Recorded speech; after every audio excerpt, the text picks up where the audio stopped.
Don't start it. I know you're going to do it. You're going to start singing. What? I know. I went ahead and just jumped in as the podcast started. Everybody I was like, don't has start no singing. clue what you're doing. I know. I jumped in. Look at JJ talking. I know. Right off the bat, they were like, is this Confessions of a Reluctant Caregiver? It sure as heck is. And I'm going to say, good morning. Good morning. It's great to see you, lovey. Good morning. Good morning to you. George has no clue that I love to sing on the podcast. Oh my gosh. I'm going to start doing that. Like, I'm going to be like, stop. Everybody's going to be like, oh gosh, I can't listen to this. Was that JJ? I would have brought if I had known, I would have brought my guitar. Oh, look, yes. Look, we have a man. There's a boy in the room. There's a boy. Jay, I am so excited because we have our bestie, our brother in care here today to talk with us, to talk about his caregiving journey with his mom, Sharon. Yeah. And Jay, I'd love for you to tell everyone about George. Hey guys, I get to talk again. I'm so excited.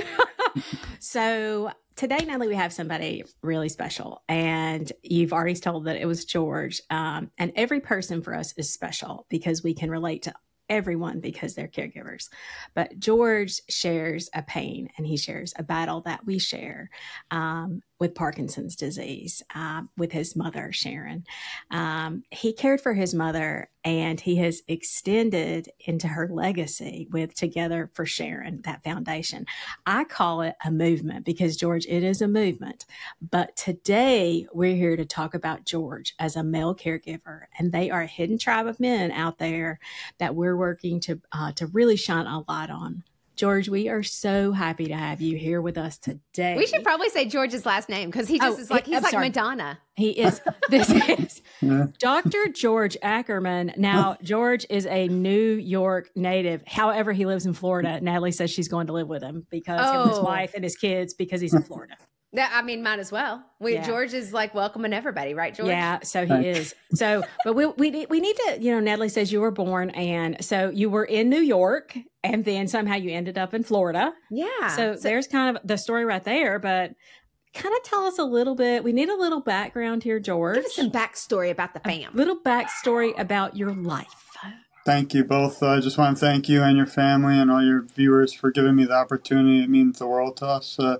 My background is I'm from Brooklyn, New York. Grew up. My mother really was my hero and inspiration. She not only my best friend, but always there by my side.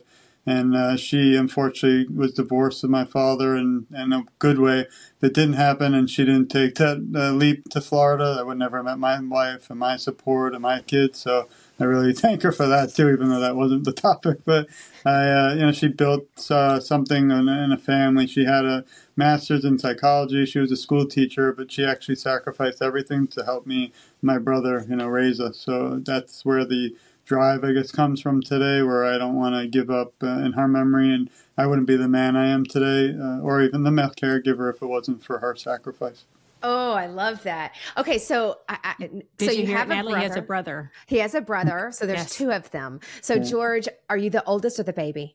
Yeah, the oldest. And, I'm the one, unfortunately, that really took the burden of most of the caregiving and stepped up. My brother wasn't able to, but whenever faced with any adversity or challenge in my life, I fight back, as you can probably see. And I don't know what it is. Maybe it's something my mother instilled in me, but throughout my life, I started off my career before the world of caregiving as a lawyer. Became a lawyer in D.C. and Florida, passed the bar there, federal Florida, and I always had a passion for helping victims of crime. So I did an internship at the prosecutor's office, but I found that just so many cases we didn't have time to sit down with family members, so I was upset.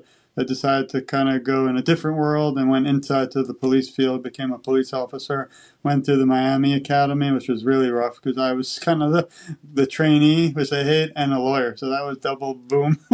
Okay, wait a second, George. Okay, so you have to understand, I am a total interrupting cow, and I'm sure our audience hates that.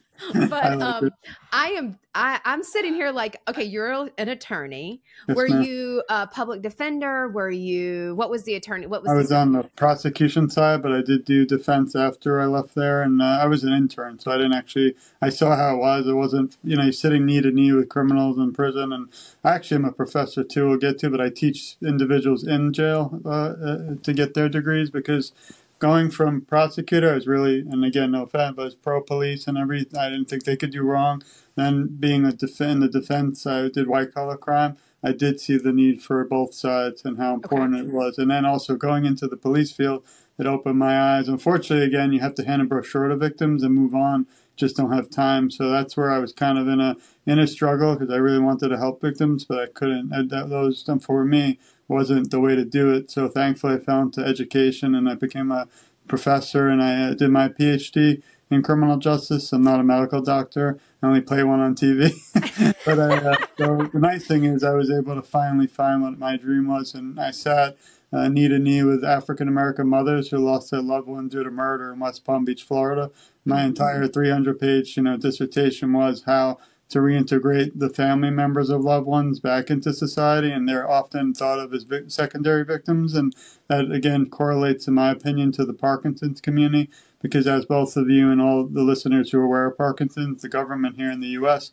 really hasn't really given any care, in my opinion, or maybe they just didn't have knowledge in the Parkinson's community. And thankfully, last December, they passed through the House the first ever national plan to end Parkinson's disease, and that really changed history going forward. But again, the Parkinson's community, and even myself, I'm sure you might I feel left out a lot.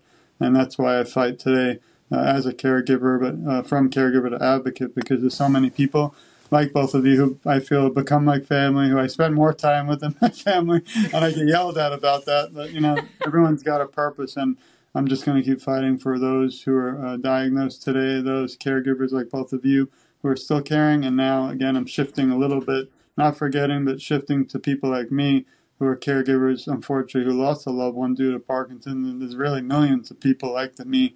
Unfortunately, a lot of people kind of move on, which is okay, and get back to life. But I can't move on because I feel like my mother, in a way, was robbed of a lot of her life living and after. So I hear you, George, and I'm going to tell everybody, like, if you don't follow George on LinkedIn or Facebook or all of his social media platforms, he's everywhere. He is super passionate, but I'm going to force George to go back. We're going to push him back. And so it was very interesting to me that you said, I went from being an attorney to then you went to be an officer in Miami, and you sort of seem like a Northerner, George. I mean, I don't know if you know that or not. Your accent is really not Miami, and then the fact I don't that go to the beach. I don't even go to the beach. No, I don't want to say that. Like you and JJ don't go to the beach. I can tell. George and I could definitely be like family because we have about the same complexion, So. My wife's Cuban, and I love the Cuban world and the whole, culture, and they don't look like me. I think they look more like. They're just look at your wife. You're like, he's nice, and she's like, yeah, I know. And your wife is, and George's wife is beautiful. I hope one day you'll get to speak to her, but she actually said she married me for my resume, which I thought was odd. Oh. Now we're getting the true story of George. Here it is. Now George is coming out. the red hair, which I was happy. Usually they say tall, dark, and handsome, and I'm left out of that too. This is true, George. Okay. So, George, I mean, I think it was interesting that you said that, it sounds like you're a little bit pro-divorce. I hate to say that in your family, but you're right. Had your mom not moved and taken you down to Florida, your path might have gone a little differently had you stayed a Northerner. I'm not pro-divorce. I've actually took that course in law school, and it destroys families. So I'm for marriage and things. Oh, no. I meant you were pro-divorce personally, potentially for your mom and your dad. Yeah. Luckily, my mother, my wife and I are 12 years almost strong. So I love that. And she, again, maybe we'll get to it, but she was the only way I made it through, the tough times in caregiver world. And you don't take a course for that. I wasn't prepared for it. I might have a lot of school, but I didn't know, I don't want to curse a damn thing about, taking care of anyone, let alone my own mother, who's my best friend. So George,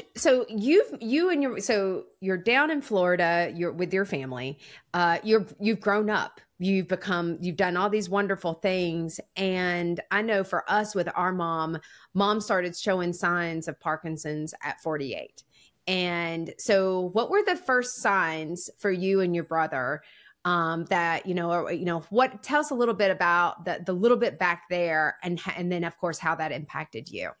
Yeah, a quick note. I wasn't an officer, Mommy. I became an officer through the academy there. Mm-hmm. And then also Together for Sharon is in the foundation. My goal was not to become one. I really just wanted to be one son and one voice, just trying to change the world. And everything that's donated, we don't accept donations or anything. It goes to other organizations, and maybe later we'll talk on that. But sure. My goal today is just to send love and support, and I don't want anything in return, no money, nothing. So that's important for me. And but just to get back to your question, it's she had it for 15 years, but part of my struggle even today is that she didn't tell us really much about it until it took over the last 4 years. She was an incredible independent woman. Didn't really want to burden us with things. Even today, you'll laugh, but I tell people, she would say right now, my advocacy, George, stop doing it. Go spend time with your family. And she'd be laughing because that's just how she was. She really was about family and just loved life. She loved fitness and things. And so the last 4 years, I saw her go from someone who could walk a few miles to the cane for 2 years, then a walker, then wheelchair, then bedbound. And I can't even explain still today to my kids, what happened to their grandmother. But the first signs really for me, and again, thankfully in the future, my book is finally coming out, and one of the chapters is called First Signs. So maybe sometimes I don't have the time because I really want to touch on everything, but that'll really go in depth on everything. But around maybe 6 years before, she had stiffness in her left arm, and she couldn't really eat when we ate out, so sometimes we had to help her. But it wasn't something that changed her life. She was still able to be independent, still drive, still live alone, still have friends. And so she really must have suffered a lot and didn't tell us. Also, not sure if she was, diagnosed too late, if she was, even misdiagnosed, or she just, again, didn't want to tell me. But I don't regret anything. I don't think I could have changed anything different at the point I came involved, though. She was going through a study, and that was like the last hope. We tried 15 doctors, you name it, from therapy to even got a license to medical marijuana, which you two probably love that story, seeing a cop going into a store. I was looking at the video cameras, petrified, because it was all legal. They'll know I'm in here. Will I get fired? George, let me ask you this. How old was your mom when her first symptoms started coming on? This is the fun part again. That's not the fun part, but I need your help. But she was 69, unfortunately, when she passed on 1/1/2020. So if you minus that by 15, that's approximately when. But I'm not a mathematician, so we won't do No, but that's not far. But here's the thing, George. That's not far off from our mom. Our mom is 69 right now. Sorry. And so mom was 48 when the symptoms started, and 52 when she was diagnosed. And that you're very similar track. Our 54. Mom... That was at 54, basically. Yeah. 15 years prior to her death.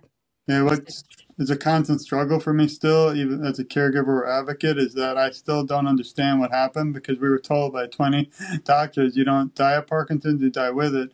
My mother had no other health issues. But back quickly, so besides that, then she started, not for a while, but the last 4 years she went for a trial. And I don't say names and things because I don't blame doctors, I blame the disease. But she came home that day, and I don't know if they drastically changed her medicine, but I found her at 4 a.m. I rushed over, and she was moving her furniture out of her house at 4 a.m., and she thought there were Nazis inside that were going to harm her. And that's where we think we found out she had late onset dementia and the hallucinations, and she had a UTI, and I rushed her to the hospital, and they said we saved her life. But in a way, that was when her life started to go down those 4 years. And also, forget that, her image, but one of the worst memories, which I can't get at, it's ingrained in my brain, not to be negative, but I always find the light in the darkness that we'll get to. But I went to her house to pick up some clothes, and as you all probably use, we have these Post-it notes that we use to remind, well, she had the room, almost like the movie Beautiful Mind, all over the room with names of animals and people who aren't in reality there anymore. And I've never seen anything like that before. And that's, again, something that keeps me up at night and makes me keep wanting to fight for those like your family and people like your mother. And I'll never stop till we find a cure. So I know that hurts my heart. I see JJ. Sorry, I don't want. Now. We'll get back. No, George, it's totally fine, because the thing is that this is the thing that is so hard about Parkinson's or about dementia or Alzheimer's, or I think about my friend who's in his 40s who has ALS. We have these very cruel diseases that take our loved ones and just it feels like it destroys them, and we feel helpless. And I don't know about you, George, I feel very helpless at times. And I felt helpless with my husband when he had cancer and I couldn't do anything except watch. And we feel helpless with our mom. And that's overwhelming, because helplessness then leans at times to guilt. Did you experience any of that feelings of helplessness and Right. any amount of guilt for not being able to do something? I mean, you sound like a doer, George. Yeah. My mother was a planner, and she was incredible. She planned, end of life topics that everyone doesn't like to discuss, the tough topics, but we had, I was her power of attorney at some point. We had the will, and she even did her own funeral, but not planning for Parkinson, because again, we were told that was not possible.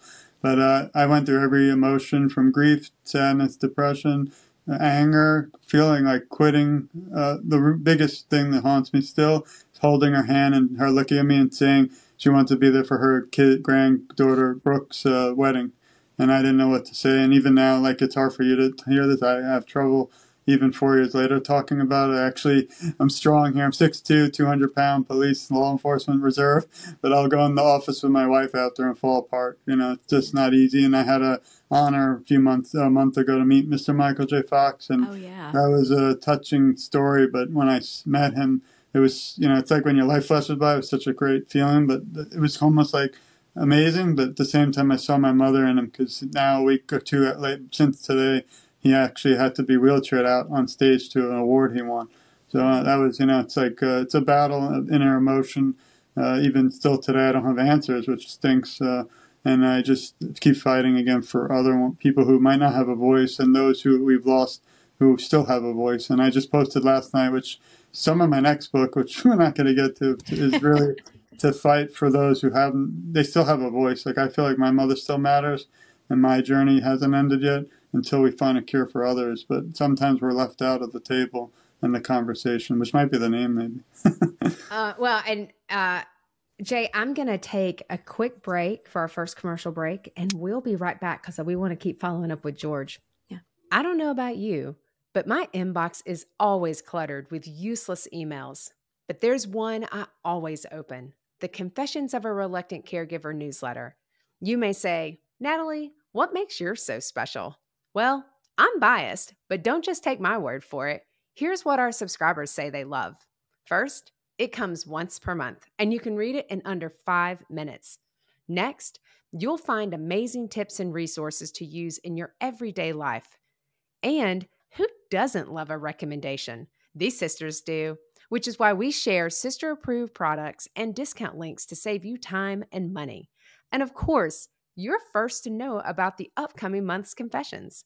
Just like our show, you're guaranteed to relate, be inspired, leave with helpful tips and resources, and of course, laugh. Go to our website, confessionsofareluctantcaregiver.com, to sign up for our newsletter today.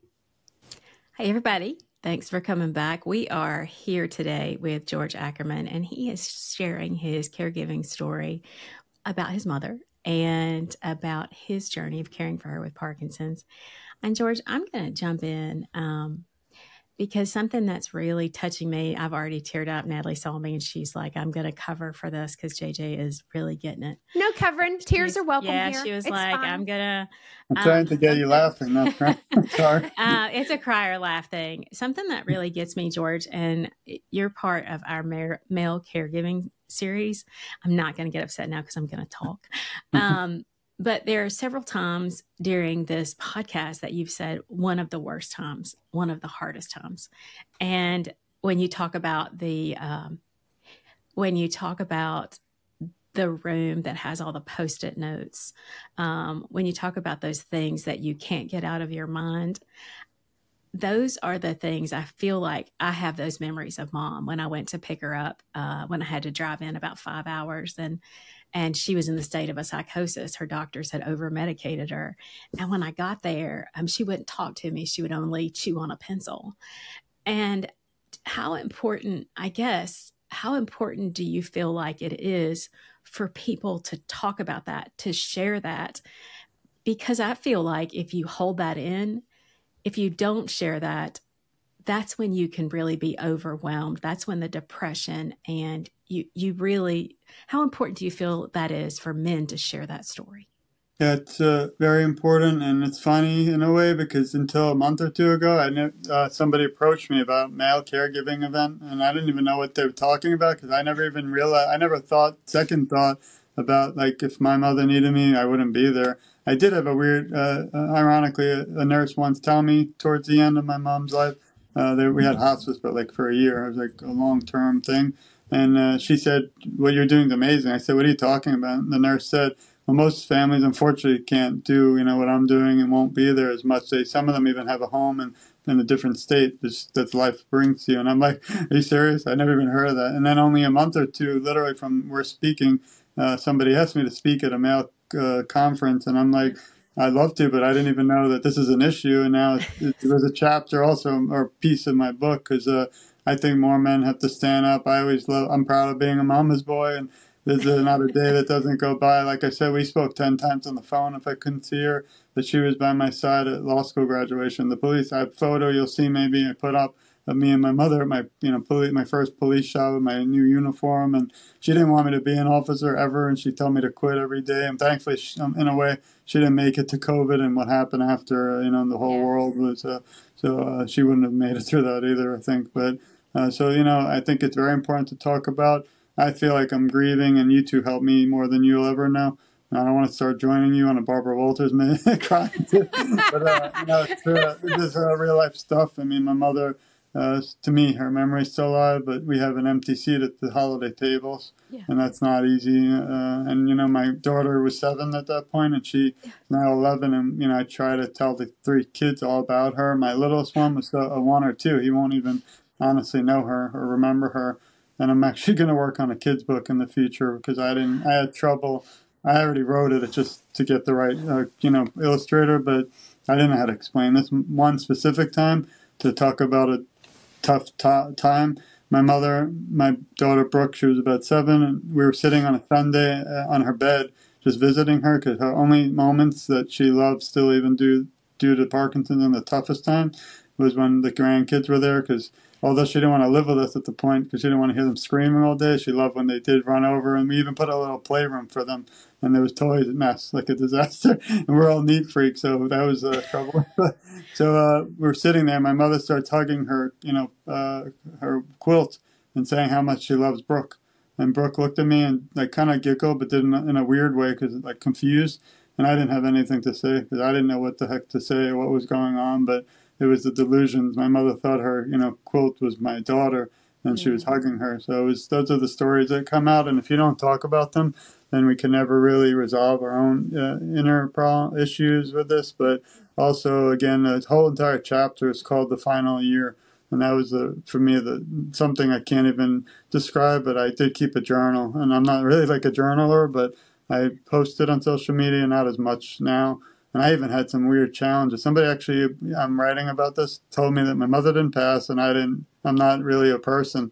I guess they were victims of some kind of scam, even as you know, in 9/11 and sad, horrific times. People take advantage of people. But that was like another, like a whack-a-mole thing hitting me. My mother had just passed a few weeks prior, and there's some strangers saying that I'm not real. So, we have challenges. But I think no matter what, like a person like that they'll never stop me to advocate for others. And you have to talk about the stories to go back to what you're saying, but you're going to see, and you might not want to read it. It's not going to be a book for everyone, which I don't mind because that's not what I'm doing it for, but it'll take you literally through the last year. I put dates, times, my mother calling me, screaming that someone's harming her, but they weren't. I had to install video cameras on my police side throughout our house because we had, I didn't want her to be in a home because we swore that we wouldn't. And there were times where we had I don't call them caregivers. They were more like people, like babysitters. It cost me $12,000 a month to have her staff 24/7 because she didn't sleep. The medicines were destroying her stomach. So anyway, back to me, and it was just so much for me to deal with. So we moved her closer. I hired these people, but I had to go through like 10 different organizations, fire thousands, because no one knew. They didn't know what Parkinson's was. One dragged my mother out of the house to our house to get some. It was just some of the, and then so I'm sitting there like trying to work, have my family and make sure my mother's safe. And my dream and goal is that she didn't fall, because if you fall, it's just an added end. It's like, so all this was going on, and so I again documented it all and put it in. It's weaved throughout the book, and just something for people who don't know what it is and aren't ready for that to know if they really want to. So it's going to be a book where it's really happy and things, but there's a chapter you need to see, but you might not want to, because that's why I think sometimes I'm shunned or, in my opinion, isolated, because there are people who have Parkinson, people currently caregiving, but the ones who are lost and to me still matter, but we are a segment, I think, that are forgotten, and some people like that because they want to move on, but I'm not one of them. I fight until we find a cure for everyone else. Yeah, right. Yeah. So, George, you just mentioned 3 things, and I know Natalie and I probably caught it. You're working, you're married, and you have children, and also you're taking care of your mom. And we throw in one more, which isn't fun, but I'm actually having a 3rd spine surgery on May 21st, so I have a lot of that might be a book in the future, but I don't know. Unfortunately, I have major back issues that have debilitated my life, and no reason why. I don't have an exciting police chase or some kind of crash. Nothing exciting related to it. I woke up at 42, and I was a basketball player, but woke up at 42 and couldn't get out of bed, and I've had 2 fail, didn't work. This is the last shot.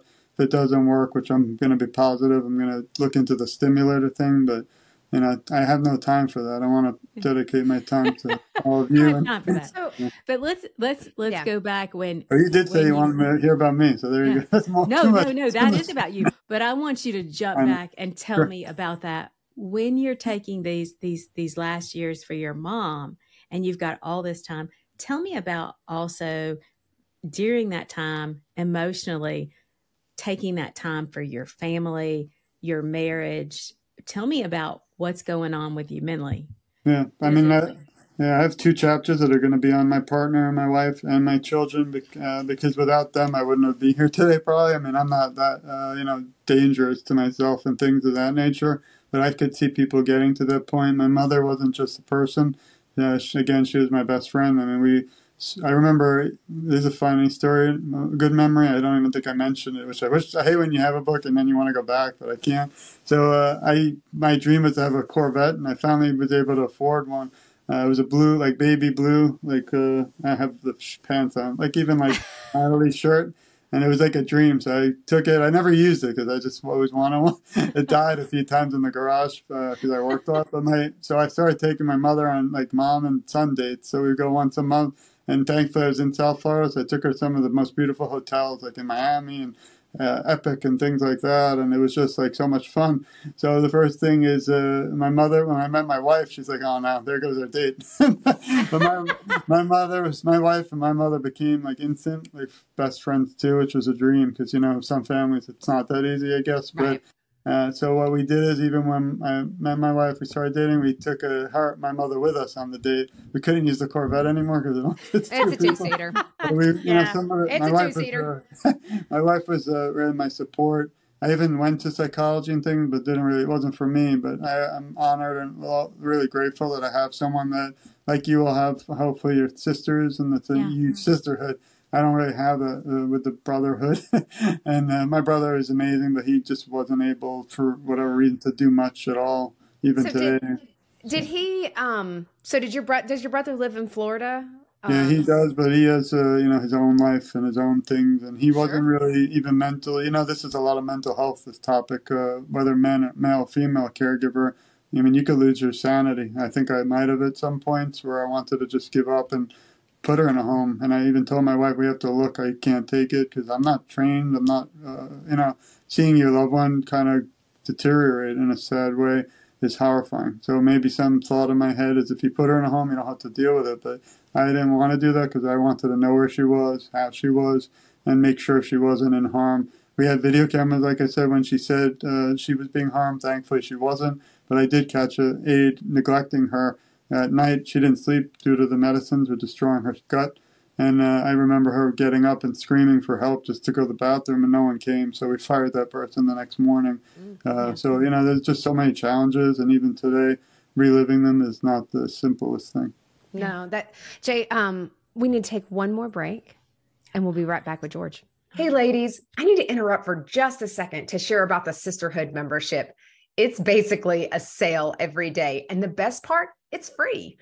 Here's the details. We're partnering with our friends at Benefit Hub and other care partners to save you money. With over 200,000 participating companies across the U.S. and abroad, you'll find discounts at your favorite local stores, huge savings on vacations, amazing deals on home, auto, and supplemental insurances, and everything in between. Go to confessionsofareluctantcaregiver.com to sign up, and then definitely tell your friends about it. They can join too.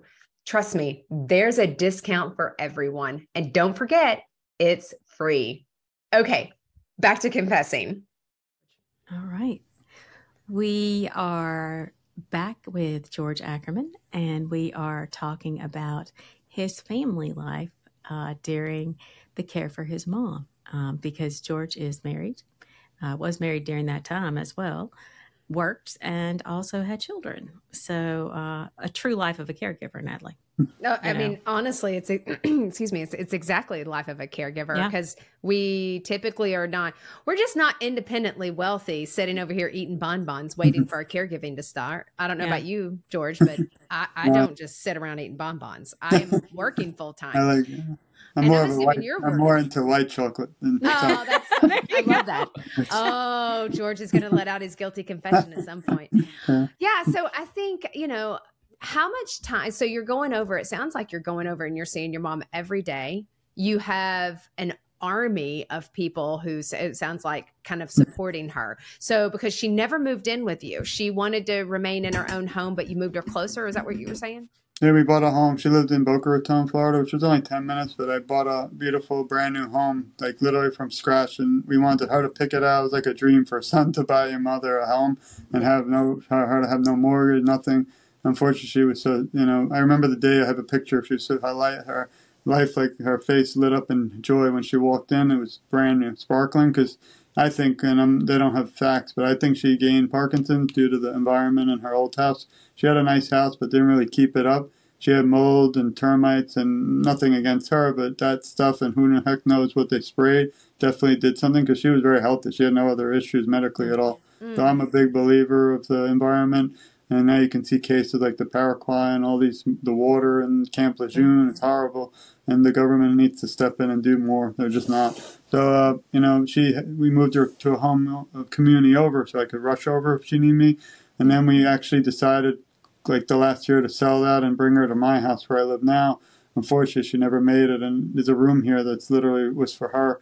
And every time I walk through by that room, it's, not easy still. I'll probably have to live with that forever. And just ironically, our both communities touch, although they're different. It's the same street that you could have gone right straight to her house. So it's, every day I'm kind of reliving it. And I'm the kind of person, no offense to anyone, but when you break up with someone, when you're in the dating world, you throw all their stuff out and vanish. You pretend like you never met, because it's not going to work. So you, Angela Bassett, your exes, and you burn everything. Right. Minus the violence, right? Without the arson and the crime part. Yeah. That's good, George. I can't do that. Obviously, I still have my mother, some of her amazing, memorable things, but one aspect that I don't want you to think about, but it's really tough, is I call it the aftermath. We were shocked when she passed, because it wasn't expected, and I'm still shocked because they told us she won't. So, cleaning out her house, selling it, things like that were torture, because it was during COVID and no one was buying homes. So this kind of dragged on like a month. And I'm like, eventually we just got rid of it. We didn't even care if it was for free, because it was just heartbreaking. And that's another chapter I touch on. But, like out of the darkness, unfortunately, brings a lot of good light. Meeting you two, become family, all your viewers and listeners, and the people who have opened their arms to me. Of course, there are, 1% that it's been tough, but, I respect everybody's decision, privacy and things. But I've been on a different journey in a way. A year ago, I didn't realize there were about 1 million people in the U.S., but 10 million in the world. And that kind of smacked me in the face. I didn't even think of the rest of the world. So I was on a journey a year ago after I discovered an organization to make it not just about me and my mother, but everybody affected by Parkinson's. I really concentrated more on those diagnosed and caregivers today, lacking that I didn't even realize I forgot myself. And that's where I'm kind of not shifting, but moving now to the world of people like me who lost a loved one due to any disease, and their memory of their loved one, because they still matter. No. Tell me, George, about support during Parkinson's, because that's something I feel that it was missing. It continues to be missing now. And for people, tell me about Parkinson's specifically, support groups that you wish or that you found there in the Florida area, but that are nationwide as well. Like, what was missing and what do you wish you'd had? And then what's there now? Yeah, I mean, I started togetherforsharon.com, and I thought 4 or 5 people would see it, and there's a teeny counter, and we realized last week over 30,000 people have visited, but I didn't expect that. I think that's because the people are looking for some help or someone, like a voice for the voiceless, and I didn't find, I called a lot of people. Unfortunately, Michael J. Fox didn't have a presence in South Florida. Yeah. I called a few others. The only one that did show is the American Parkinson's Disease Association, who we donated about $16,000 the last 4 years from our own family and literally won nothing in return. But the reason it was tough, she showed up and she offered, moving programs, but it was too late. But it meant a lot that they just showed up. Yeah. Unfortunately, I didn't see much out there. It was all scattered, like a mess, like chaos, because I was already going through chaos as a caregiver. Yeah. I didn't know who to call. I called this, support, nothing. And that's why I decided to start it, because I put all those organizations for free on our site. It's under partnerships. I also don't know how I started my own podcast. We have 2 of them. Actually, there's more, but one is Q&A with Sharon's son, George, where I interview incredible people like both of you coming up about your experience and what your fight and your mother. And then we started the Together for Sharon podcast, where it's my wife and I, and that's really unique because it brings the female perspective, and I keep quiet a lot of the time because I love when she doesn't have the time like me or even kind of want it, because she's more with the kids. But anytime even meeting Michael J. Fox was her call. Like, I don't go out a lot to events because I'm just so busy. I'm a professor. I teach around the country, and that's my full-time career. And so, like, I don't have time to even go to the bathroom. So George doesn't get pee breaks either, Jay. Yeah, he and I can totally relate. Or even next time I'll have to do an eating lunch podcast. But, I know, right? So I wasn't gonna go, but she looked at me and we both looked at each other, and she said, "Just do it, because you never know. It might be a once in a lifetime." Unfortunately, he's not doing as well, and I'm so honored that I had that moment. But if it wasn't for her support, I wouldn't be able to do that. There were many days where she wanted to be there with my mother, but I was alone, and she was taking care of the family. And then there were times where, this is incredible. It's so amazing and it's in my book. We wanted my mother, even for little teeny moments, to still feel like a person, because Parkinson doesn't define you. It's a disease that's horrible, but you can still do anything you can to fight it. And she actually brought like pedicures and girly manicures, and I'm not a girl. Yeah. That's awesome. And she brought like a hairdresser in. Some days she was too sick, but those days that she wasn't, she really loved it. And you just wanted to keep her comfortable, happy as much as we can. And just speaking about it, it's still baffling. I'm still confused as to what the heck happened. And all we could do is just keep her memory alive. And even if we reach one person today through your audience, then we change the world for the better. And I don't consider this a podcast or a talk. It has to be a continual conversation that doesn't ever end until we find a cure. It sounds like you have, first of all, excuse me, Nellie, it sounds like you had a team with you, and your wife was definitely the partner. But I also like that, you talk about the girly stuff, that you were okay to step aside and say, okay, mom needs that. I'm going to bring in my partner because she knows about that stuff better, and that you were considerate to your mom's needs, because sometimes the guys don't know about everything. And I think about dad with mom, and kind of, he was like, maybe the girls need to take care of that. And I love that, George, that you were okay with that. You were like, I got to have a girl partner too. Sometimes I got to let somebody step in. Well, and share the burden, because let's just be honest. Here's the thing, George. It's not that your mom was a burden, but caregiving itself is hard. And so it can feel like, gosh, this is hard to carry. Not that you don't want to do it. Right. And that's the thing that I think that we always talk about on the podcast. It's not that we don't want to do it. Some days I don't want to do it. I'm going to tell you, George, I didn't want to crawl under the stall at Walmart to help my mom because the floor was so nasty. But what was more important? Getting my coat completely disgusting, and I'm pretty sure I burned it, or help my mom. And so burning things over there. I don't burn know the coat. The coat got burned. You have to contact local law. We do burn a lot of stuff. I'm not gonna lie to you, but we're from Tennessee, George, and we like to burn some stuff. I love Tennessee. But I think that's the important thing is that, did you ever have those moments where you're just like, this is just too hard. I don't want to deal with this today. Not that you want to deal with your mom. I don't want to deal with Parkinson's today. Yeah, you bring up an important challenge from male side is even the bathroom. I didn't want, we set a video, but obviously we never touched the bath. I didn't know what was going on there. I didn't want to, but I put in things to help her stand up and, safety. We even bought I bought anything she wanted just to make her kind of comfortable. I bought a chair that helps her. She hated the chair. She hated the bed. She always told me a lot. But, so I faced a lot of challenges, not just as a caregiver, but specifically as a male. I don't think I had a team. I know it sounds interesting or odd, but I hired these people kind of just to watch her, but I didn't trust one of them. They're strangers, bringing a stranger. Many of them, some didn't speak English, which was so they bring more added challenges. My mother was scared of them, some of them. I don't know if because you're living your whole life independent. Now you got these weird, and they rotate. So you had 4 people. It was crazy and horrible. Thankfully and sadly, the last 6 months, we found 2 people who became my heroes too, who up there at the balloons. I don't know why that always happens. Yeah. Okay, that is have another hilarious. person. Well, that was good timing. Because everybody missed it. There were balloons. Thankfully, found something. The balloons just fly up. Yeah. No, because actually fits because the 2 people who, towards the last end of her life, she loved. So that was really because that actually helped me as a caregiver. I didn't have to call she was calling 1,000 times a day, complaining, worried, sad, frightened. I had to remove her last few months. She called the police in fear. We had to remove her phone at a certain point. And I'm a cop. She had a gun in the house, so I trained her because she lived female and living alone. I was scared she'd use it at me, and God forbid. So there's a lot of things you don't even think about. You don't plan for that stuff. But there were a lot of challenges for a male side. But I think, again, for any caregiver, and I just love talking to you both because I have we could talk for 20 hours and you will never want to talk to me again. But there's so many, because also you all both hit on topics that I really want to talk about. And again, been on a lot of these, but it means the world to be able to talk about tough topics and bring out things that people really do want to hear.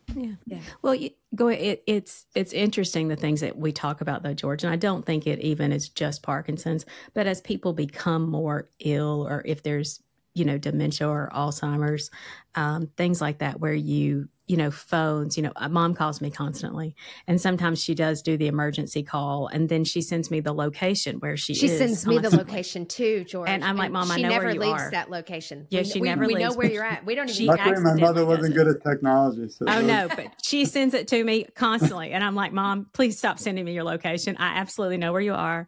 And I would tell her to keep sending it, but it would break my heart. I sacrificed our own health, for them. Yeah. But same thing with firearms. She did have a firearm in her house after Dad passed. I didn't really thought anything about it. But then there was that point where she was depressed. And I thought, you know what? First of all, would she shoot me at some point? But, she could harm herself. I really started thinking about things like that. And you begin to get concerned about, what things could she harm herself with? What could she get hurt with that she didn't mean to, accidentally? And there was a point where when she was living with Emily, the stove became a danger for her. And when you have to think about things like that, no matter what the disease is, that becomes a hard place that becomes a scary time in any disease. I know that was a big decision for us, and when we did have to place Mom in skilled nursing, when you know that they've progressed that far. So I listened to your journey, and I'm like, George is our heart because there's so much of the story that's the same. It's very similar. And just to add on that, driving is probably one of the most difficult things because again, here you have someone who's 60, let's say 4 at the time, 5. and you're taking away their power. Like I don't go anywhere with friends without driving. Even my wife gets mad because I want to be kind of in control of where we're going, when we I can go don't see you home. being a control person, George. Only driving. Only driving. My wife's the boss of everything else. She's in fast food. Oh, you've been married a long time then if you realize your wife's the boss. But I think taking that away, like you look at her and tell her, and she's like crushed, but in a way it's for her own benefit and those around driving. Yeah. So. Yeah. No, we totally can relate. I can't believe our time is almost up, Jay. And so I looked at it, I was like, oh my gosh. Yeah, but we have to get in our sister questions because these are the really juicy ones. And then I haven't slept over this. You should be scared, but no, you really don't have to because we're really sweet. JJ is at least, and then we'll have folks stick around after the confession. But so JJ, what is your question for George? George, I want you, because I love the relationship that you had with your mom. Tell me a funny thing that happened with your mom as you guys went through the Parkinson's thing. Because I know I have a lot of funny stories with mom. Tell me one funny that happened with you guys during this time that's so difficult. It's hard to narrow it to one, but there were times with the hallucinations that she actually had good memories. Like she would laugh. I was sad when she said it, but she would laugh and say her mother is there and her father and my dog Teddy, and we would just laugh together. But in a way, it was not funny. Yeah. That was one of the ones. At least she smiled. But one memory that really still thankful I have. One snowstorm, and I don't want to get too far long, but one snowstormy day or week, we were canceled school when I was a kid, maybe like 16. So I was bored out of my mind, driving my mother crazy. And she said, "Why don't you take guitar lessons?" And I said, "What guitar? What's that?" And so she had a cowboy guy come over, and then a rock and roll, different types. And thankfully, 20 years later, I'm playing guitar. I live for music, but my mother, as a child, we lived in New York, brought me to Broadway. So I love Broadway. I've seen every show. But we saw Cats together. One of her favorite songs was Memory. And I had the honor, and it's still hard to talk about it. And it was a positive memory. But we had music therapy for my mother. And some days, like everything else, was too tough. But for some reason, the week before she passed, and she wasn't speaking anymore. She wasn't able to. She was still kind of there. And we won't get to the last 7 days. That's a different podcast. But before the last week, I was able to sit down with the music therapist, and we videotaped us playing the song Memory from my mother from Cats. And my mother wasn't able to talk much anymore, but at the end of it, she says, "Thank you, I loved it." And those were the last words she ever said. And if you go to Together for Sharon, not to get a plug because I don't want anything, but .com, and you go to the bottom, I have to fix that whole ending. But if you go to the bottom, there's actually the video of us playing. You won't see my mother. I didn't want her in it because of her health, but you might not hear her, but you see us playing the song. And thankfully, I don't sing because I can't sing, but that was one memory I never forget. Okay, so that is absolutely beautiful. Okay, so I've got one last question. Damn, I wanted more. I like No. Oh, we're going to go after the confession. There's Don't more worry. after the confession. We got more. There's more. There's more. So hold on. But here's my last question for this episode. George, what is your favorite guilty pleasure? The one thing that you do just for you, besides your Corvette, because my husband loves that. That's not even, I don't even see that. I mean, I love to work out. Unfortunately, I can't because of my back. But, I mean, it's hard to say one. I mean, if you give me sushi, I like all you can eat sushi, and I can't stop myself. It's really, I get to the point where I'm I get to the point where I'm sick. I make myself sick. They're all asking him, like, you go home. You need to go. You've eaten all the sushi. Stop eating our sushi. I love work. I do qualify myself as a workaholic, which deteriorates my own health, but that's my pleasure, is kind of forget the world. Now it's writing, which is, I mean, I did my dissertation, 300 pages. I can give it to both of you and interview you on. No. We're good. But I didn't want to write. Like, I swore I'd never go to school or write again. Here I am in school teaching, and I'm also writing. But that, I have a passion for that. And I think we all have an incredible voice. You two inspire me. Your family inspires me. Everything you both do, it's going to have a place Together for Sharon for life, and I'm going to share it around the world. But I have one last thing. I always end everything, if you don't mind. This is to you, your family, and everyone listening. And it's meant to inspire you. But we love you. We support you. We care a lot about you, and you're never alone. I will advocate, along with JJ, Natalie, and their family, for you. And together our voices are so much stronger. And I always say in a kind of funny way, I'm just getting started, because every day I wake up and see a new inspirational journey on my side, or meet people like both of you and your family. It kind of almost like one of the, AED, like just regenerates me and makes me want to keep fighting. So I'm grateful for you too, your family, and everyone listening today. You're never alone in this fight. I love George. George is our official brother. We only have, even the dogs were girls in our house, George. So just we love you, George. I'm the only guy that's not a dog, I hope. Yeah. Guys, thank you so much for listening in. And we're going to tell you, stick around. If you don't subscribe to After the Confessions, definitely do. It's all kinds of good stuff. So until the next time we confess again, we'll see you then. Thanks, guys. Goodbye.